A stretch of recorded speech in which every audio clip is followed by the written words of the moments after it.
Tinawag na glorified disqualification case ni Vice President Sara Duterte ang kanyang impeachment trial. Dagdag pa ng bise, ang mga binabatong issue sa kanya ay may kaugnayan sa 2028 presidential elections. Narito ang report ni Bril Montalvo.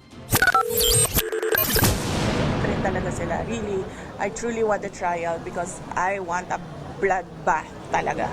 Ito ang naging pahayag ni Vice President Sara Duterte sa isang Thanksgiving Mass sa Carmelite Church sa Lanang, Davao City, kaugnay ng nalalapit niyang impeachment trial sa pagpasok ng 20th Congress. Sa kabila raw ito na gustong pigilan ng kanyang mga abogado ang paglilitis. Ngayong may resulta na ang eleksyon, iginit ni VP Sara na maaga pa raw para sabihin kung ano ang magiging kahihinatnan ng kanyang impeachment trial.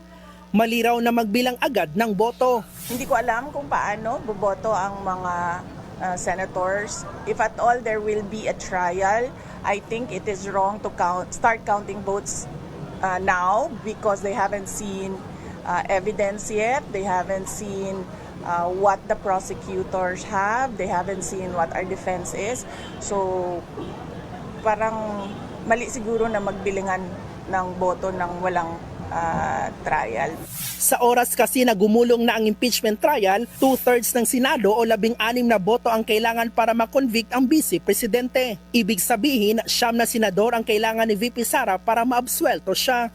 Hindi na rin daw ikinagulat ng kanyang kampo na tinanggap ni na Congressman-elect Chel Jokno at Laila De Lima na magiging parte sila ng prosekusyon. Well, understandable.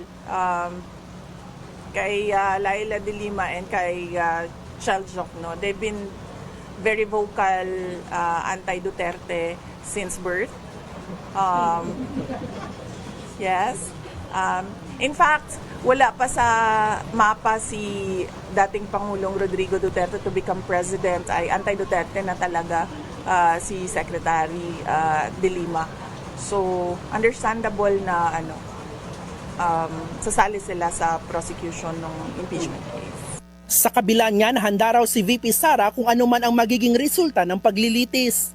Wala akong expectations of acquittal or a verdict guilty. Basta sa akin lang ay tinanggap ko na kung ano yung magiging verdict. Whether guilty man yon or acquittal, I'm already at peace.